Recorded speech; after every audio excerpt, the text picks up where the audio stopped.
It doesn't begin with a bang, just silence. You reach for your phone but there's no signal, no news, no connection. The digital world has vanished, leaving a void where constant information used to be.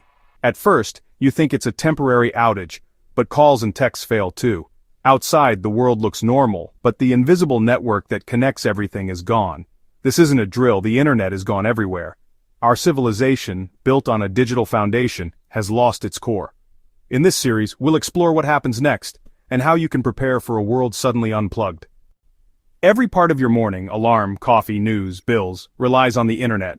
Our lives are woven into a digital web so tightly we barely notice it. The internet is the backbone of modern society, running everything from banks to power grids. We trust it implicitly, forgetting the analog skills of the past. But this backbone is fragile. A cyber attack, solar flare, or infrastructure failure could bring it all down.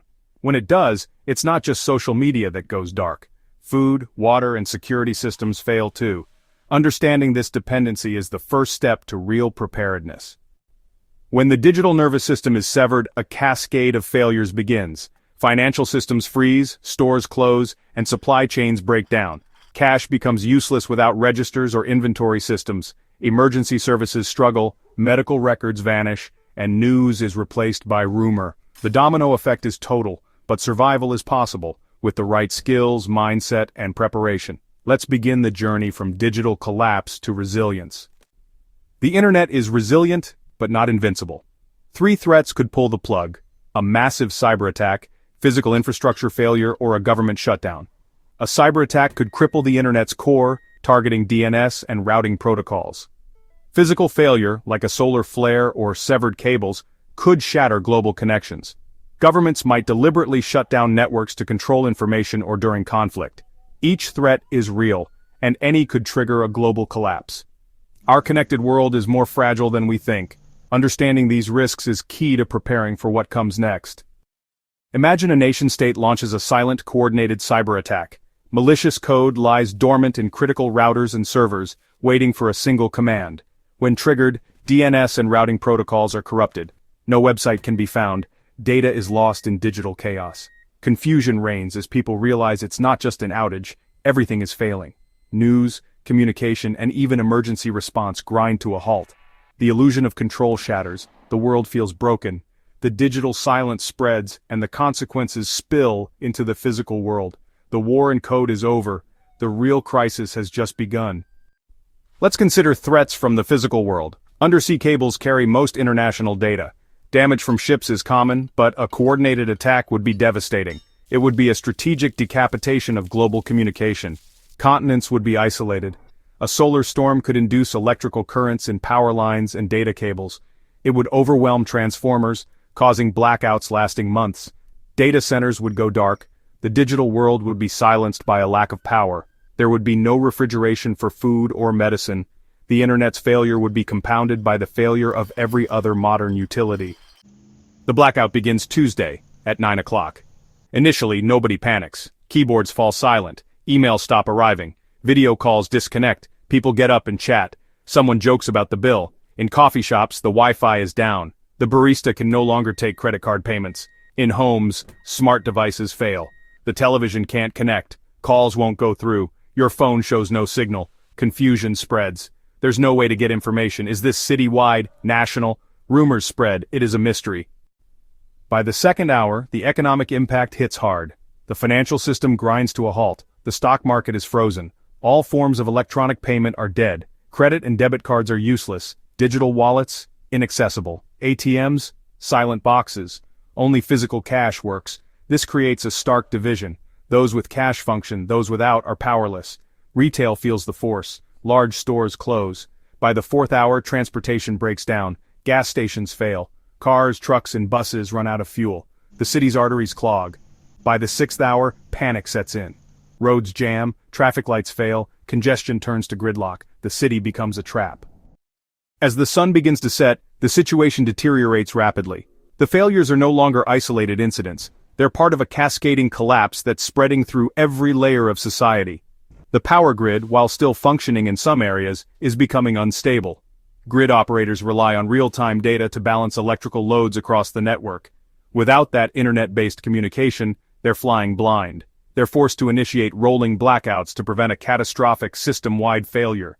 For many, the loss of electricity is the final straw. It plunges homes into darkness and eliminates the last vestiges of modern comfort, like refrigeration and running water from well pumps. With the darkness comes a new level of fear and uncertainty. Law enforcement is stretched to its absolute limit.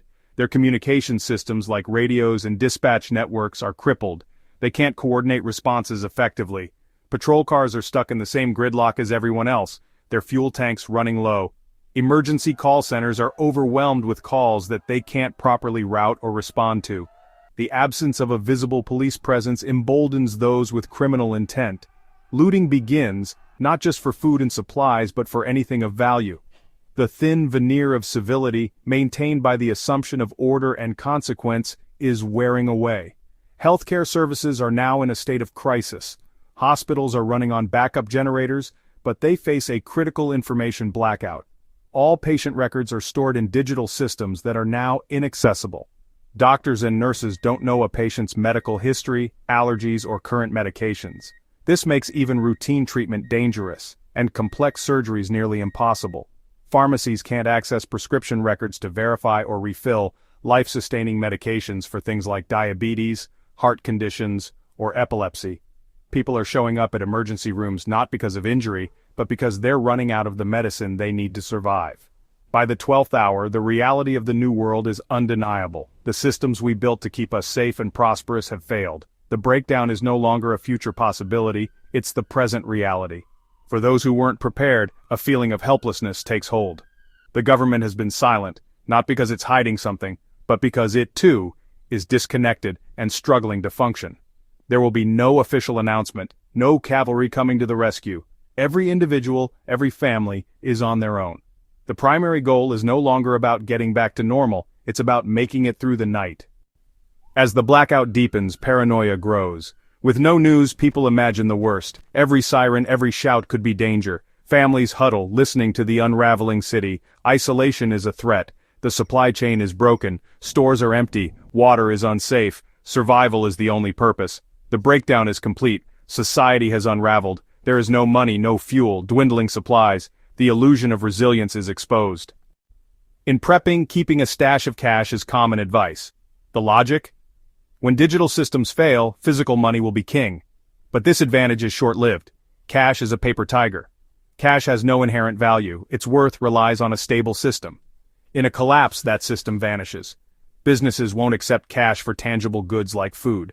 Soon, most will refuse cash, hoarding supplies or bartering. Cash becomes useless for transactions. Water, antibiotics, or ammunition become more valuable. The system is gone, and so is the cash's power. The failure of cash is about the breakdown of the very language of commerce. Modern money is an abstraction, but in a world without a functioning market, this becomes a critical weakness. Without supply and demand, the numbers on currency become meaningless. Society will revert to barter, the direct exchange of goods and services. This system is brutally efficient because it deals in tangible, immediate value. Your value is not what you have, but what you can do and provide. A week has passed. The initial shock has subsided, replaced by a grim new reality. The most profound change is the deep and total isolation. The invisible threads that tied us all together have been cut. Every home has become an island, adrift in a sea of silence. This is the great isolation. We're back to a time where your immediate neighbors are your only first responders. The impact on families is devastating. It shrinks from a global network to the handful of people you can see and talk to. Your neighbors are no longer just the people who live next door. They are your lifeline. Beyond communication, a great loss is the loss of information. The internet was our external brain. Now that brain has been shut down. We have become utterly dependent on GPS. Most people, especially younger generations, do not know how to read a physical map or use a compass. The loss of medical information is equally catastrophic. With no way to look up symptoms, every medical issue becomes a high-stakes guessing game. How do you preserve food without refrigeration? The prepper who had the foresight to download or print out essential guides now possesses a library more valuable than gold. In a world without information, knowledge is the ultimate power. Life without the web imposes a new rhythm. The frantic pace of the modern world is gone, replaced by the natural cycles of the sun. When the sun is up, you work. You fetch water, tend your garden, and reinforce your shelter. When the sun goes down, activity ceases. The mental space once occupied by digital noise is now filled with the immediate world. Without modern conveniences, everything is done by hand. Life is stripped down to its essentials. Society has fractured into small, self-reliant communities adapting to this new rhythm. When the digital world collapses, your survival depends on what you can do without it. Forget about last-minute downloads or ordering gear online. Your preparation must be tangible, real, and ready before the blackout ever begins. Start with the basics: water, food, shelter, and medical needs. Store enough clean water for at least 2 weeks per person in your home using sturdy containers. Invest in portable water filters and purification tablets. Food should be shelf-stable and varied: rice, beans, canned meats, grains, and dried fruits. Don't forget manual tools: a can opener, a hand crank grinder, and a solar or hand-powered radio for news. These are not luxury items, they are lifelines. Next, think about information. The internet has been our external memory, but now you'll need a physical library. Print essential guides, first aid, basic medicine, gardening, water purification, map reading, and simple repairs. Laminate key pages or store them in waterproof folders. A small notebook and pencils will let you keep records of supplies, medicines, or even daily events. Consider a set of local area maps, including transit lines, topography, and city layouts. Mechanical watches and analog clocks become valuable for keeping track of time. All of these resources must be accessible without a single watt of electricity. Don't overlook the importance of self-sufficiency skills. If you can't fix a leaky pipe, grow a tomato, sew a torn shirt, or cook over an open fire, now is the time to learn. Practice these skills regularly, not just once or twice. Join local gardening groups, take a basic first aid course, or volunteer with a community repair cafe. In a digital collapse, your knowledge and abilities are the ultimate currency. Skills that once seemed outdated, like sharpening knives, fermenting food, or baking bread from scratch, are now among the most valuable assets you can offer or trade. Lastly, build redundancy into your preparations. Have backups for everything: extra batteries, candles, solar chargers, and fuel for stoves. Store important items in different locations in your home so you don't lose everything to one mishap or break-in. Diversify your food and water sources by growing a small garden or keeping a few chickens if possible. Think about security too. Reinforce doors, install simple mechanical locks, and work with neighbors to watch out for each other. The more layers of backup you have, the better your odds when the digital safety net is gone. With digital networks destroyed, communication becomes a local, person-to-person affair. But that doesn't mean it stops completely. In fact, those who plan for offline communication will be the new connectors. The simplest, most reliable system is a battery-powered or hand-crank radio. Shortwave and ham radios can reach far beyond your neighborhood, sometimes hundreds of miles, connecting you to other survivors, emergency broadcasts, and even international news. Getting a ham radio license and learning the basics of radio operation is a smart move for any urban prepper. Make sure you have printed frequency lists and manuals for your devices. Face-to-face communication regains its old value. Establish a neighborhood communication plan. This could mean daily or twice-daily check-ins with your closest neighbors, a message board in a common area, or a buddy system for sharing important news. Consider old-school methods like written notes, signal flags, or even runners for urgent information. In apartments or densely packed streets, a central info board using a sheet of plywood and markers can keep everyone updated on news, needs, or offers to trade. Being the person who helps organize these systems puts you at the center of your community's resilience. Barter and trade will replace money as the foundation of local commerce. Build a stockpile of items that are small, useful, and easily traded: lighters, batteries, soap, first aid supplies, seeds, and even simple tools. Your skills like first aid, mechanical repair, or gardening are just as valuable as any physical good. Know your neighbors and their abilities. Start now by getting involved in local groups, swapping knowledge, and building trust. In the blackout, these relationships will be the fabric that holds your life together. Security is also a communication issue.